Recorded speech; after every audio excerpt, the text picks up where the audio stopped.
I was about 11 at the time, I believe.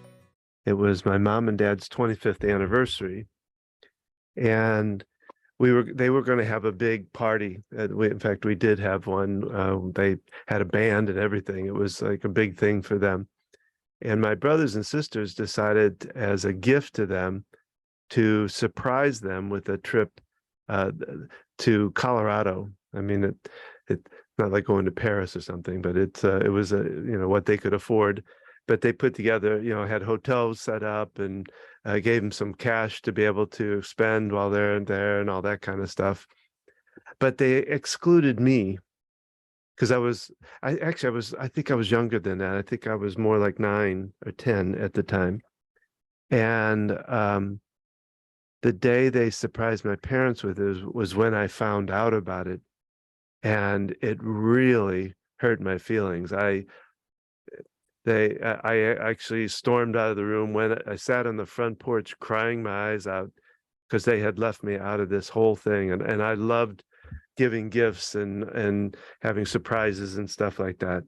And when I think, if I remember right, my oldest brother came out to talk to me about it, he tried to explain it away. Well, we were afraid you wouldn't be able to keep a secret, and he came up with quite a few different excuses as to why I was not told or made part of it, and it just didn't really listen to my feelings so much. I think he did to kind of threw out a bit of an apology, but it didn't hold a lot of power to it because it just wasn't said in a way that it felt good.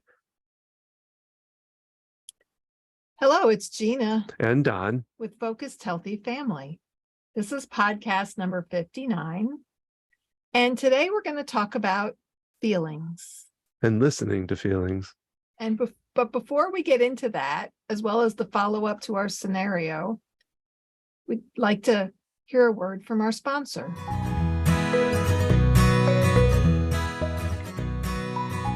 Our sponsor is Q Sciences.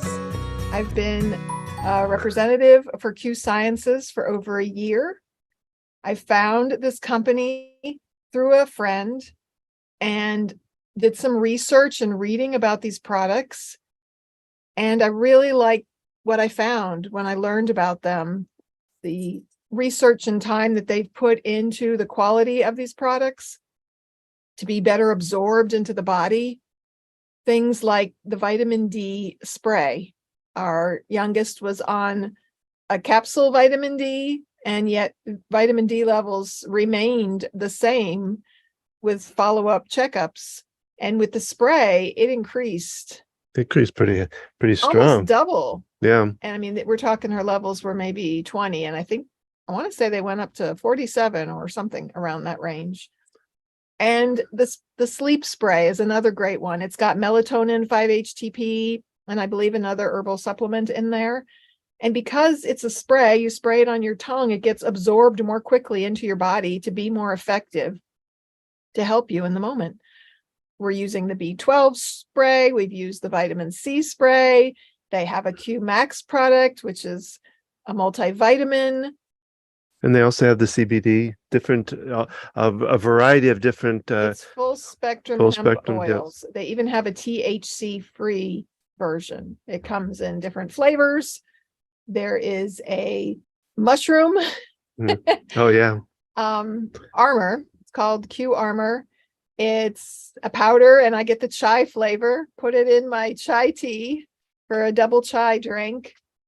So instead of as they say, flushing your supplements down, well, the toilet or the drain, you want to get something like this that's fully absorbed. It's like flushing money down the toilet too, if you're not using a supplement that absorbs well and does well for your body. So that's what Q Science is really about. It's a good, well absorbed, high nutrient product. They have multiple products. They have child specific products. They now also have some facial cream products. I've been using a night cream to minimize the effects of sunlight and stress and aging. on my skin. And they have a hemp lotion. That's also a wonderful product that we've tried. So check us out, learn more. You can find the link at our website. www.focusedhealthyfamily.com. You can also go to focusedhealthyfamily.com/Q Sciences, the letter Q and Sciences With an S at the end. with the S at the end. Yes.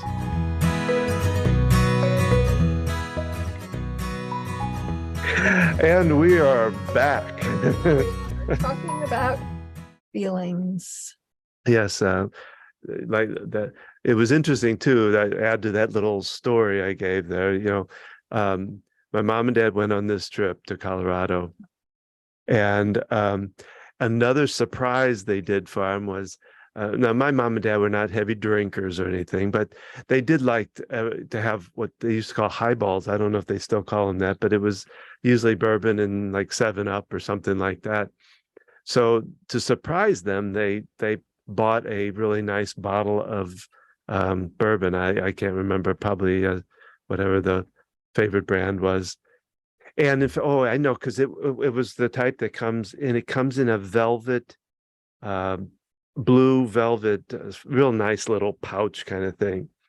Crown, that's it.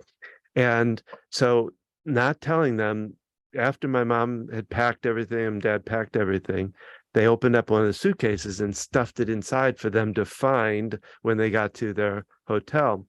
Well, Something you couldn't do today. well, yeah, well, they were driving, they weren't flying, so it wasn't, they were going to drive out there.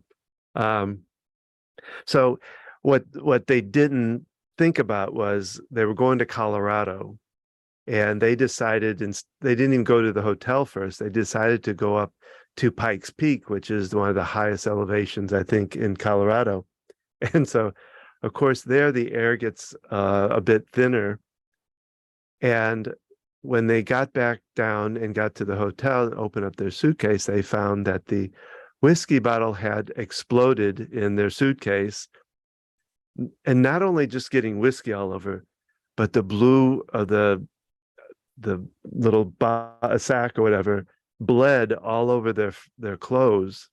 So my mom tells the story. I mean, they laughed about it after a certain point when they got back, but they spent the first day at a laundromat doing and trying to wash out the stains from the whiskey. And so it was one of those stories that lived for a long time afterwards, and joked about and laughed about.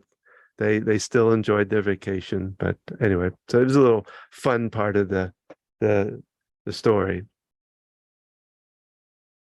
So talking about the feelings. So we posed the scenario Tuesday, and we'll just kind of recap it here. Your child comes to you crying and upset because someone was mean to them, criticized them, or hurt their feelings in some way. And let's play the scenario. Your child comes to you crying and upset because someone has been mean to them or criticized them or emotionally hurt them in some way. Mom, Mike is so mean. I hate him. He called me stupid in front of our entire class, and he is supposed to be my best friend. Was. I can't believe this. Now I don't have a best friend, and the whole class thinks I'm stupid. Okay, so how would you respond if you hadn't listened to Tuesday? What might you say to this child? Matt, this is very likely that this has happened with one of your kids. And how did you respond? Were you happy with how you responded? How would you have responded to me sitting on that porch, Yes. crying my eyes out and sad? And come on, Don. it's not so bad. Big deal. You're still there. They still got the gift, and your name was on it, and that still wasn't good enough, though. And so how does that feel when someone says that to you? No, it didn't feel good at all. It felt like I was just invisible, or not even being heard with what I was feeling. And so when they explain it away, well, we didn't know if you could keep the secret, and we figured.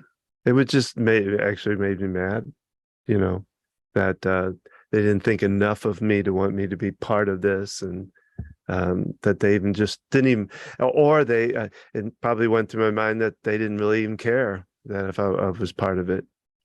So in this scenario, your child's coming to you about something someone else has said or done. And, you might respond in a way that you might say, don't be so upset. It's not that bad. He will change. You'll change your mind over time, and we'll apologize, but you'll be okay. We'll apologize. They'll apologize. I said we'll apologize, meaning from them. They're like if my brother came down here,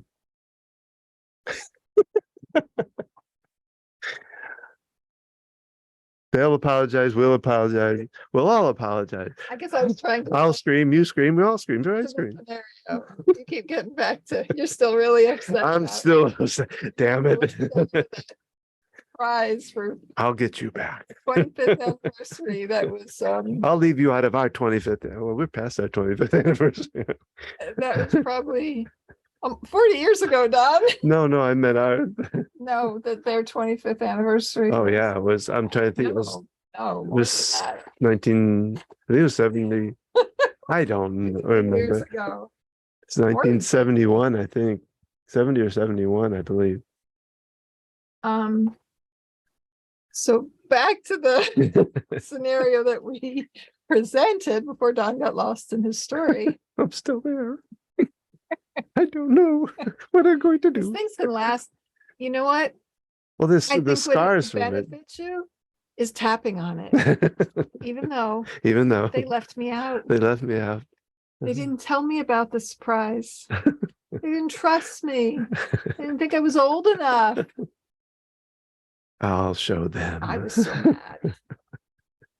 Serves them right that the bourbon exploded on the clothes. I had nothing Well, to do with wasn't that. mom and dad's fault. I had nothing to do with that. Yeah. So So I mean, your what? child's upset. Their feelings have been hurt. A friend has said something mean or done something to upset them, and you might go, "Well, what did you do to him?" Yeah. Thinking that something else might have happened first. Or you justify well, maybe they're just having a bad day, maybe Taking their side of it, something else happened. You don't understand, or you try to fix it. You want to make it better, amend for it, which isn't necessarily a bad thing, but you want to first be able to understand what they're really feeling to be able to even try to give any advice or try to amend for it. Yeah, you might even jump in. I'm going to call their mother right now and fix this. We won't let this happen again. So, how does the child come out feeling when we respond in these different ways? We're basically dismissing their feelings by telling them to get over it, justifying the other person, jumping to finding a solution right away. Think about when you're upset and something happens. I had a rough day at work. Something happened and I just want to vent about it. And I come to share it with you. I don't want you to fix it. I don't want you to justify and take the other person's side. I just want to feel heard. I want to feel acknowledged. Well, and it can anger. They in my little child's mind back then, they don't care. They really don't care. They don't give a what about me, or something like that. Not that feel invisible or ignored, misunderstood, underappreciated. We tend to, as a child especially, we have to interpret it or take it in as best we know how to do it, because at a lot of times at like the age I wasn't able to really address my feelings myself. In fact, I one of the things I thought about in when we were doing this is we need to help teach kids different feeling words and thoughts to help them, because like I said, I just knew I was mad and I just knew I was upset, but I really didn't know the exact what was really going on for me. It took a while. And when your feelings get dismissed, then it's like saying, don't feel what you're feeling. It's not okay to feel what you're feeling. And so the child learns to not trust their own feelings. It can affect their confidence, their self-esteem, their ability to speak up for themselves. And, how do they go about resolving an issue in the future if something happens where they get offended or they're upset by something someone says? Yeah, well, and that's the one big thing that we talk about a lot is we want kids to be able to resolve things themselves and learn how to manage their own thoughts, feelings, ideas, and all of that. And if we just smudge over them, we don't give them that opportunity to learn how to deal with things themselves, how to deal with their feelings, manage their own feelings. And you talked about something very important, Don, giving names for feelings. Mm-hmm. We have lists of feeling words. When we do our parent communication workshop, we give out a list of feeling words. It's easy to look up some different feeling words and have those around for use. So now we're going to talk about some tips and how you could respond to this situation. The first thing you can do is just naming that feeling. Wow, that must really hurt. Yeah. And then be quiet. That's I always talk about the feelings and then shut up, because that's what gets us in trouble, I think, especially as parents, is we may even say something like, wow, that's really hurt.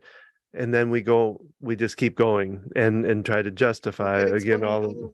I see you're upset, but it's going to be okay. Yeah. We didn't mean to exclude you. It's okay. We really should use that scenario instead. Which scenario is Your that? scenario. Oh. Well, yeah. So once I can go back through it. once you're just naming the feelings and having on hand a list of feeling words can be very helpful. Another way to respond. Well, just using simple answers like, wow. And again, the big part of this is to shut up afterwards, And it's not really an answer. It's a one-word response to let the person know that you've heard what they said. If someone comes to you and explains something and you just blankly stare at them, you feel like, how does that feel? Yeah. You don't really feel heard, or you don't know if they're zoning out. Make some kind of utterances. It helps to give a little bit of a verbal response. Oh.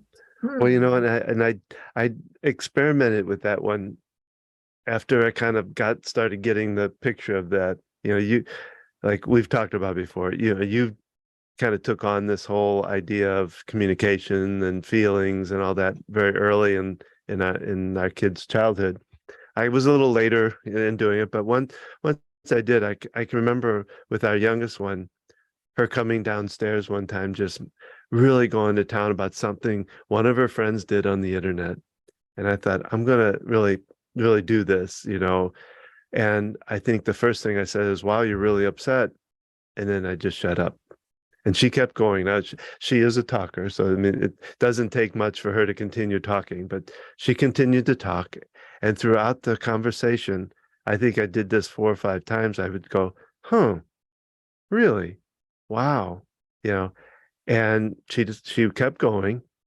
And I think when I finally got to the final one, I looked at her and I said, actually, I didn't say anything. I stopped and just was quiet. And she said, I think I know what I need to do. And she turned around and went upstairs and solved it. And I guess I didn't even say, is there any way I could help you or anything like that? She did it all on her own.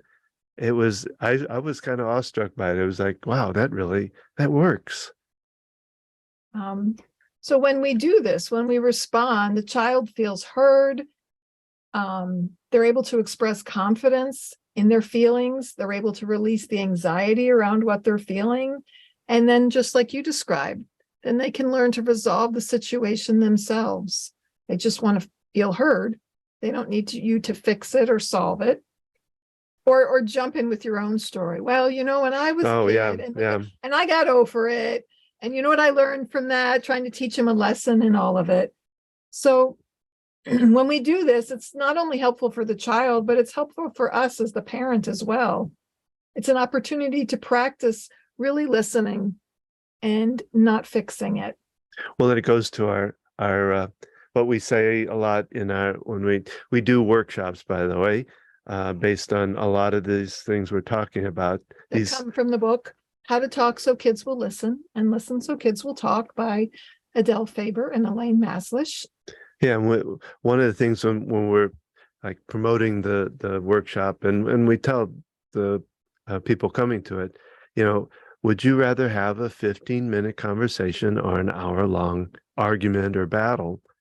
And that's really what we're kind of talking about here, is how to get to that kind of place and make a difference in your communication, so that, and I've been in them, those kind of, where it just leads into hour and a half of just back and forth arguing because you didn't really listen well enough to what they were feeling, what was going on for them. They wanted to feel heard and they didn't. And so they kept continuing because they still had that. They were going to get need. it out there. They want to get They it. still had the need to feel heard. We talk about when children are expressing themselves, we don't like their actions or their words. There's an underlying need underneath it. And in this situation, they might just need to feel heard.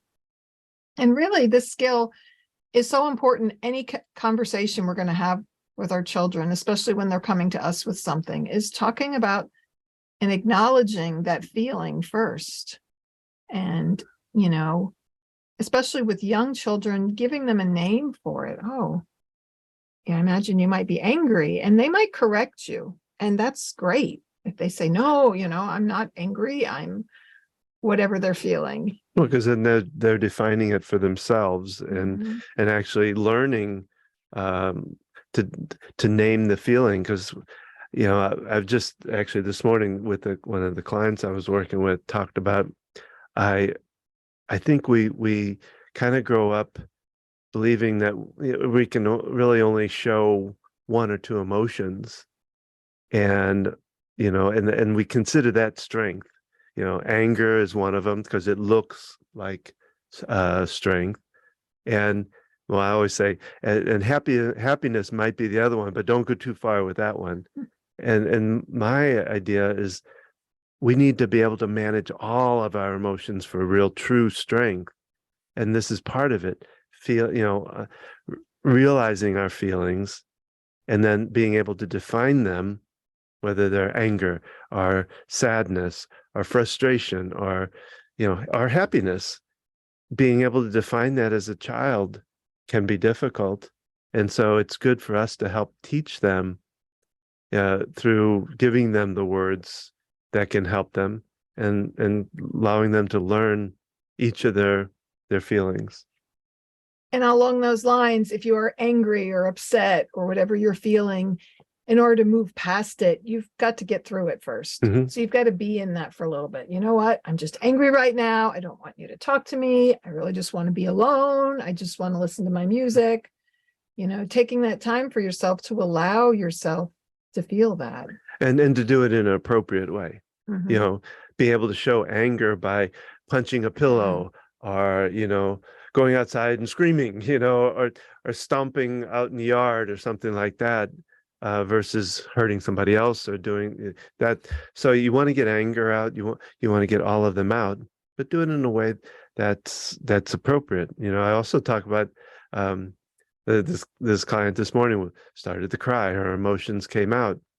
And she said, her mother used to tell her, just stop that crying, Well, that's an important thing to do, is to be able to let it out and let the sadness out. And I was telling her, one of the things I tend to do is, if I'm in a situation, like a business meeting or something like that, and I'm feeling sad for some reason, and I want to cry, I'll negotiate with my brain. I'm not in a good situation. I'll feel the sadness, but I'll cry later, and so that I can still feel it, and I don't have to express it quite that way right now. I can come back later to it and address it later. So just this kind of a fun thing that I do to still manage the feelings. What are you up to? So I was doing some research. Excuse me. Allergies this time of year, in preparation for this and for writing a blog to go along with it. And I found an article from Parenting for Brain is the name of the website. And I don't have the name of the article here, but they talk about parents dismissing dismissive reactions that they can have towards children's negative emotions. So they talk about positive and negative emotions, which, you know, more important than labeling emotions as positive and negative is just acknowledging them and recognizing what they are. So things that parents, we often say, oh, don't be a crybaby. It's not a big deal. You shouldn't feel that way. So you're literally telling them not to feel what they're feeling. Oh my. Don't be so sensitive. I got that one a lot. Just forget about it and move on. Forget about it. Don't dwell on it. It's not that important. You know, oh, you think that's a problem? I've got big problems here. You don't know what problems are. I'll give you something to cry about. Yeah. I never got that one, but yeah, maybe the sensitive one. Well, I didn't get a direct saying of it, you know, but my family always kind of put me as the emotional one, you know, and that didn't feel very good because Sensitive one. yeah. And you know, something that speaking of that, I mean, one of the things I kind of started to realize in that idea of being the sensitive one is actually to me a good thing. But we mark it as bad because if you think about it, if you're a sensitive person, if you're tuned into your feelings, into yourself, that can be very helpful because you can be ahead of when it comes to sicknesses, you're tuned in so much that you can feel something not right and catch it in advance. And the same thing with your thoughts. If you're tuned in and you're sensitive to them, you can catch the negative stuff and begin to change it. And it's sad that we smush that down. And even more so for boys in our culture. Oh yeah. Yeah. That having those strong emotions and feelings, you know, be a man. I remember our youngest was probably 4 going to the dentist, and yeah. Oh, that's another whole feeling because that was lots of because challenges with dentists with our oldest child. I'm trying to remember what the dentist said to him. Something like something along those lines. Toughen up, be a man. yeah. Well, yeah. And Be a big boy, or well, I mean, that one dentist I remembered like wrestled with him, trying to open his mouth, saying, "Just open your mouth so I can do this," you know, and screaming at him. Yeah, that's another whole. That could be a podcast all by itself. But yeah, but in those moments, you know, recognizing, I imagine this is scary, you know, and not. Yeah, we have to be careful not to put words in their mouth, you know, but really looking at how they're feeling, and even if they're not saying it out loud with words, their facial expressions, which brings me to another thought, even more than what we say to our kids, how we say it, our body language, our facial expressions, you know, or if we're being sarcastic, all these oh gosh, yes, have an impact too on our children, and when we're dealing with the situation and trying to be there and be supportive for them. I mean, as a child, we used to pose sarcasm as humor. And I think there's like this fine line with it where it gets to be sharp and hurtful and stuff like that. So sarcasm, I don't know, it's a delicate thing to play with because like I said, it can be very hurtful. It can be funny. But it's, I don't know. And if you grow up with it, it becomes sort of a norm. Oh yeah. And then I think the kids bought you a t-shirt that says sarcasm is another service I provide or something like that. Yeah. Yeah. No. And yet, you know, have to think about what we're saying with that comment, and is it really triggering or pointing a finger at the other person and calling them out on something that maybe they're really uncomfortable with. Yeah. And so we really need to be careful with kids when we make those comments. And so what happens when we realize we've just said something like that?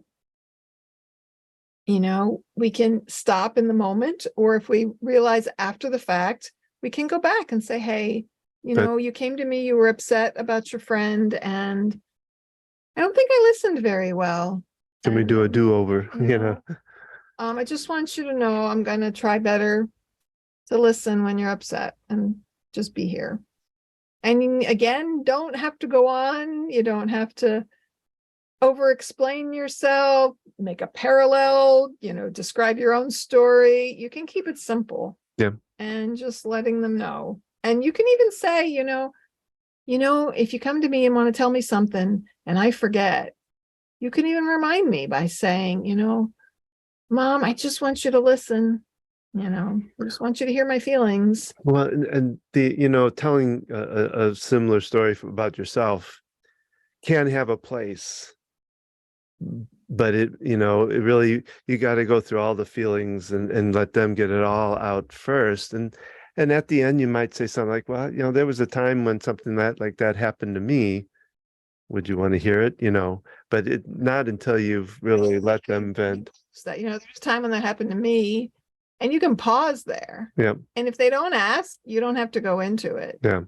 Because maybe, it's not the right time, or about you. Yeah. We all like to do that, even as adults, I'd be talking to somebody and there's a particular coworker and they've always got a story for my story. There's always. Well, that kind of leads into because we've been talking a lot about how this is effective on kids, but let's talk also about adults, because we've run into now with your dad in the hospital and not really some of the staffs of different hospitals not really listening to what's going on and trying to fix or trying to push off, you're not feeling sick, or you're not this, or you're not that, or with our elderly, and especially those with dementia. I see this in the nursing home. I get people that they're sick. Maybe they have cancer. They have multiple medical issues going on, and they're really struggling. And sometimes they're ready to die. And typically they're in their 80s or 90s. And the family members, no, you don't mean that. Don't say that. And it's like, they're coming to peace with something. That's about you, Yeah, not wanting them to be gone. And even, other areas, this hurts or whatever they're describing, they want to feel heard. Yeah. I spend a lot of time, I evaluate people at the nursing home on the weekends. And when you go into a nursing home on a Friday night or Saturday or Sunday, there's typically not the same amount of administrative staff around, people to introduce you to what's going on. And so you can feel kind of lost and alone. And I walk in there as a therapist to evaluate them. And sometimes they just have a story from the hospital that they just got to get out, or something that happened the night before there at the nursing home. And being that person who can just listen and acknowledge, wow, that's really upsetting. Yeah, sorry that happened to you. Or in hearing them, you're building a connection with them. Mhm. So in any relationship, whether it's a temporary one, a work relationship, friend, a spouse, being able to really listen. Well, and just recently I did a talk about the talk, or having the talk with your aging parents, and meaning, like, for instance, having to take the keys away because someone isn't capable of driving any longer, or having to move to a facility or not live on their own. And what I talk about is the same idea. The first thing you want to do is really understand their feelings about it and what they're thinking about it. So it plays into this scenario too of an adult who is, like I say, an aging adult that you're going to there's going to be some changes in their life, and it's not going to be easy. And once you've kind of told them kind of what your thoughts on what's going on, then listen to them and listen to how they're feeling about it, and really get that out and understand, come from that way you can come from a place of more compassion to how you handle that talk, that whole scenario of taking away or changing their lives pretty drastically. Because in the talk, I first talk about, remember when you got those keys as a 16-year-old or whatever, and how fun it was and how it expanded your boundaries of life. of being able to go places, do things. Their social boundaries were expanded. Literally the key to independence is Yes. being able to drive. And then I talked about, now let's look at the other side of that. When the roles have changed, you now have become parent to your parent, and you have to do the reverse. You have to take it away. And that contracting their boundaries, limiting their mobility, all that. How they feel about that. Can you imagine that? How you felt when you were 16 and you got those keys, and how exciting it was, or how much fun it was. And now you're doing the opposite. Those feelings got to be pretty strong. I would, Yeah, we've dealt with this with my father. And the one time he was like, I've been driving for 70, however long he's been driving, 60, 65 60 years. something years, yeah. He's like, I'm a better driver than most of these people out there. And it just feels like he's being told that he's not good at something. And Well, I could tell that little story about how kind of the first time we noticed that we need to probably have that talk was, I believe it was when he and I were taking the moving van back to I think you told this story. South Carolina, and we're driving along, and it kind of came to a lull in the conversation. It was kind of quiet. We're going down this 2-lane highway, and every time a car would pass, he would do a 1 1 1 2 2 2 1 1 1. And I listened to this over and over for a while before I said anything. But I finally looked and I said, what are you doing? He said, well, my Parkinson's has really messed with my eyesight. And usually it's under control with medicine, but I missed my medicine the other day. And as the cars or vehicles are approaching, it's one car, and then it splits into two. And right before it goes by us, it goes back to one. So he was counting. He was having double vision. Yeah, having And, double. yeah, I don't think the medicine makes a difference with I'm that. trying to remember. Something had caused it to kind of He flare up. I think he was tired or whatever, Yeah, but having double vision, it's one of those common things that is not always talked about. I was just happy that I was driving. Yeah, because how safe is that to be on the road and not only be seeing things that aren't there, so your whole depth perception, your perception of space is all messed up when you're seeing double. So A little off the track, but it still led us to a point of understanding that things needed there was going to be some changes coming about in his life, and how do we deal with that? Whether you're dealing with your kids, your aging parents, or other loved ones, having all these difficult conversations, it's important to listen to feelings first. And one other thought on this, sometimes we label feelings as good or bad, but feelings, they can be positive or negative as far as how it affects our energy. And what's something we often say when we become a new parent? I just want my child to be happy. And what kind of expectation is that? If we say we just want our child to be happy, that implies we don't want them to ever be sad, mad, angry, upset, disappointed.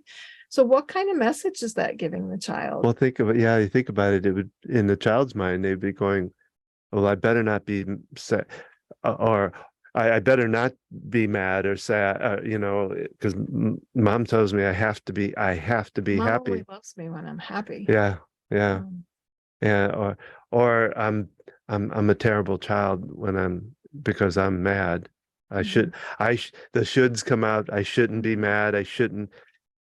Or they try to hold it in, and then they wind up exploding because they've been holding in these feelings and these emotions. So this is a great topic. And if you'd like to learn more of these skills and really get the opportunity to practice, when we do our classes, we literally take scenarios and practice them and role play it with each other. And we have short little homework assignments that go along with it. But if you would like to be part of one of those classes, reach out to us, leave us a message. And maybe you're part of a mom's group or a group at church or anywhere in any setting, and you have a bunch of parents who are interested in participating in a class like this. Come to us, because we'd be happy to set up a private a group setup. We usually do them by Zoom. And so people can join in from wherever they are, and we could set up the class for your group of people. So please let us know if you're interested in that. Again, it's based on the book, How to Talk So Kids Will Listen, and Listen So Kids Will Talk. And we'll talk more feelings, and we'll be doing more of these scenarios, again, posing them about a week ahead of time. So we're going to go ahead and propose the next parent-child scenario for you, and we'll be discussing it next Thursday in our next podcast. We hope that you will make comment on this and let us know how you might respond, or how you may have responded to a similar situation in the past. So you want to leave a comment wherever you're listening, but also you can go to focusedhealthyfamilypodcast.com and leave comment on this podcast there. And so this week's scenario, we're just going to describe it. You're called by your child's school because the child was fighting at school. So when you pick your child up and you've been told that what happened, or maybe you're brought to the principal's office and then you go out to the car with your child, what do you say to them? And what might your child say to you? And how do you respond to that? And what kind of interaction do you anticipate would happen with the situation? And think about what bothers you most about the fact that maybe your child was fighting. And who do you think typically might speak first when you pick them up? Are you going to start in with them all right away, or might they be responding? So think about the scenario, or if something similar has occurred. Make some notes. Please send us comments and suggestions. And then join us next Thursday on a regular podcast where we'll play the scenario again, and then we will give some different possible responses to them. And remember, look at your spouse when you're recording the podcast so that you don't jump ahead. Yeah, this recording is for YouTube, and we're used to being able to cut and splice a lot easier when we were doing them as audio recordings. Well, and plus we decided to do this, put these new scenarios in, which we're trying to kind of our format a little bit, how we're going about things. So we want to invite you to give us a review wherever you're listening to this podcast. And this is the podcast for today. We hope you enjoyed it. We'd love to hear from you. Again, we've asked for comments on this. We'd love comments for the podcast itself too. If you like what you heard today, you can learn more about our parent coaching program, or join us on our next workshop, which we talked about. Make sure to listen Tuesdays for our Tuesday tips for parents. Those are short podcasts, typically 10 to 15 minutes in length, with just, a quick little parenting tip. And some of the tips really apply, thinking about the sandwich generation, caring for elderly or aging parents. Well, and you can sign up. We also have an email Tuesday tips too, which you can find on, you can find out all about this in our blogs, workshops, by going to focusedhealthyfamily.com. That's focus with an ED. You can join us on Facebook at Focused Healthy Family. You can find us on Instagram at Gina at Focused Healthy Family. And again, remember, how you speak to your child shapes their future and yours. Thanks.